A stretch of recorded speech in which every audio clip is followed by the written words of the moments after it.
These are the BDS Front Lift Coil Springs, and they are available for all 2005 and newer four-wheel drive F-250s. Now, when installed, these springs will give the front of your 05 to 19 Super Duty 2.5 inches of lift, or if you have a 2020 and newer Super Duty, well, you can expect 3 inches of lift. Now, both of which should make way for a set of 35-inch tires, depending on your width and offset. Now, the BDS springs are made from a shot peen steel before being given a polyester-based powder coat for increased durability, and can be had all for right around that mid $200 price point.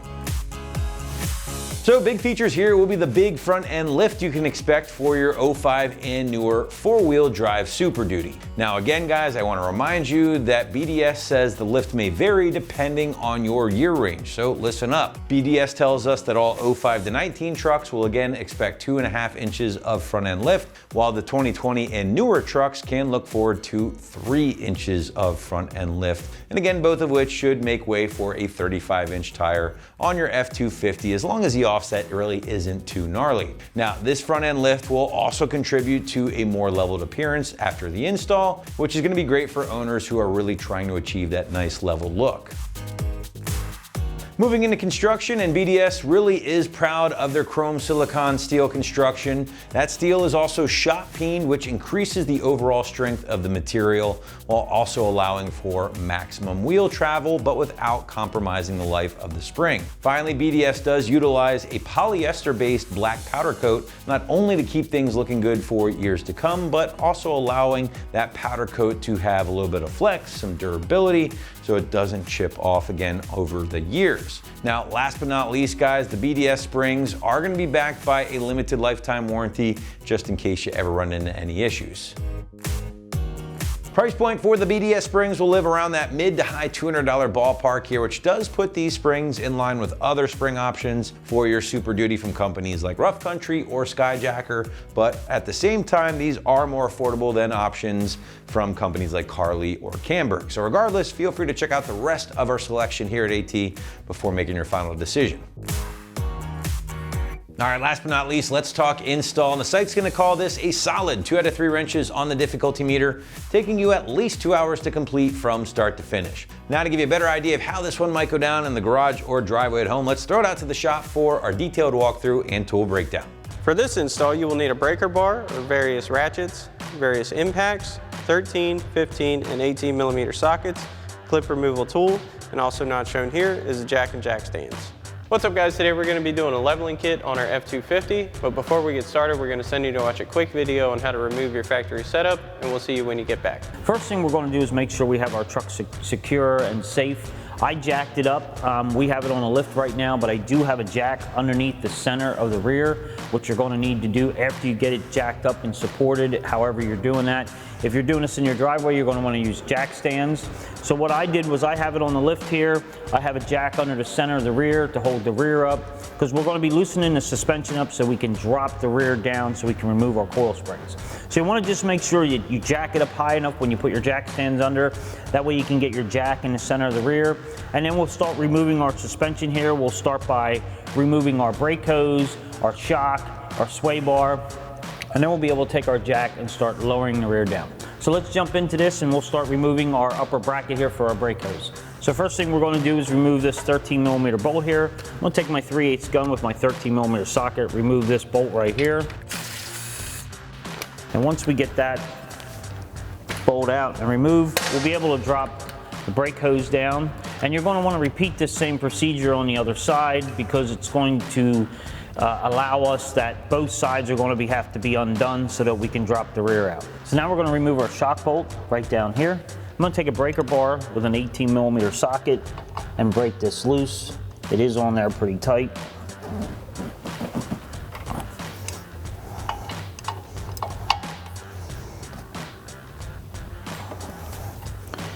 And once I get it loose, I will take my 3/8 gun with my 18 millimeter on, get in place.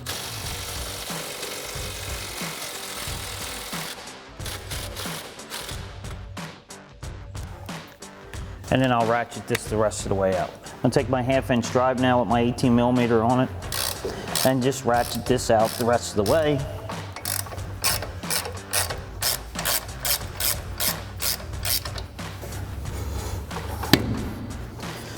So now we have that out. You're going to want to repeat that procedure on the other side too. And now we'll go up to our sway bar. So now we're going to remove our sway bar nuts right here. There's one here and then one right here. I'm going to take my 15mm, my 3/8 gun, loosen these up, then loosen the other side up, then we'll drop the sway bar down.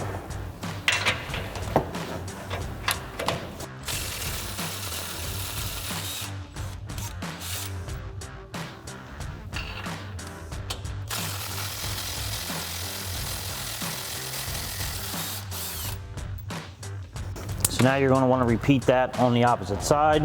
So now I have the other side disconnected too. I'm just going to pull our sway bar down. You're going to want to be careful. This thing can be a little bit heavy, but it should just fall down just like that, which will allow our rear to drop down then. So now we're going to take our clip removal tool. We're going to pop off this clip here. This is going to allow the rear to hang down. It's kind of pulling tight on this already. So I'm just going to pop this off.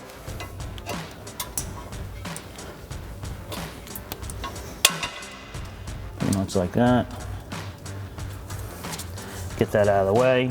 And then our vent tube on our rear here, I'm just going to twist and pull up and remove that. That will allow our rear to hang down when we start letting the jack down. So now we have everything disconnected, our shock, our front sway bar links on both sides. I have my shock removed on that side. I unhooked our connectors here for our vent tube. Our brake lines are disconnected. We're going to be able to take our jack and just start lowering the rear down. That's going to loosen up these springs and let these springs come out, and then we'll remove our springs. So now we have our rear drop down. We're going to be able to easily grab our spring, pick it up, and remove it right out of the location. So now that I have our coil spring removed, we're just going to look at our pad down here and notice that there is a notch right here where my finger is. This notch is where when we put the coil spring back in, you're going to want to make sure that the bottom of the coil rests down inside here so that you don't want to have it spun around, because it is meant to seat in here so it doesn't spin. So just make sure when you put it back together, you put the bottom of the coil right into there. You'll see it fits right into that slot. Alrighty guys, welcome back. Now that we have our factory system off, it's time to install our new spring and get everything bolted back up. So what we're gonna do is, we've got our new spring. We're gonna set this in place on our bottom perch, lining our bottom coil back up with that stopper that was mentioned before. Then we're gonna get our factory isolator that we took off our regular spring up into the upper perch area. This is gonna make it a lot easier to get this upper part of our spring in. This kind of creates a little bit more height, so we're gonna do it that way. So we'll get this set in and get our top side situated as well. Make sure that's on. Now we do have a point where the upper coil is gonna line up as well. So we kind of want to get that close to start. Just make sure that's through. And we'll bring this back down. We'll line that upper coil stop up. That's going to kind of help hold it in place. And once you've got this side in, you can install the other side. Then we'll start raising our differential back up. So now we've got both sides in. We're going to use our floor jacks to raise our differential back up and get our springs seated, kind of capture those, and then we'll start putting everything back together. Now, I have two floor jacks underneath here, one at the bottom of each control arm mount. You can use a single jack on the differential. It makes no difference, this is just preference. So if you have two, use it. If you only have one, that's fine too. Now, one thing I want to point out is, as you're raising this up, you want to make sure your shock is not going to hit the mount and it's going to go through properly.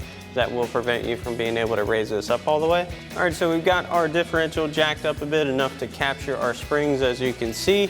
What we're gonna do first is reattach our sway bar. That's kind of give us a little bit of retention on our differential, and then we'll work on our shocks. So we've got our 15mm nuts. We're gonna line our sway bar mounts back up, get those in, get them tightened down. So we'll get our sway bar lined back up. Now, it is a little difficult to get both sides lined up at one time.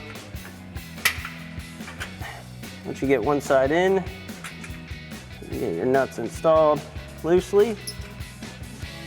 Now we'll get the other side loosely on, then we'll come back and tighten that down. So now we've got both sides loosely in place. We'll come back in with our 15 mil socket and tighten these down.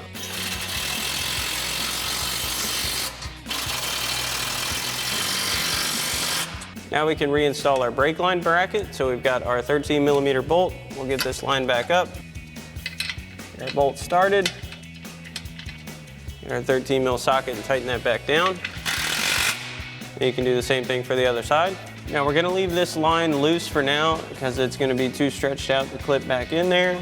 Although if you did remove your vent hose for your differential, you can reinstall that. Ours is already on. You've got a lot of room with this if this upper clip is out like ours is, so you don't really need to remove it.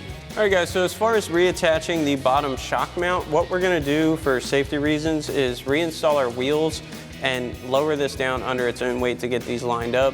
Now, if we try to jack our differential all the way up, your spring is gonna compress to a degree, but it's also gonna start lifting the vehicle off of our lift or on your jack stands at home. So the safest bet is to put the wheels on. We're gonna lower it down enough to get these lined up, and we'll reinstall our 18 millimeter bolt and flag nut, and then we'll get that tightened back down. All right, so now we've got the wheels on, we've got the vehicle on the ground. I do have a floor jack underneath the control arm mount if we need to make adjustments. We're gonna get our 18 millimeter bolt back through. We'll get that in, get our flag nut back in place. What you'll want to do is hold this on. We're gonna use our 18 millimeter socket on a ratchet just to get this going.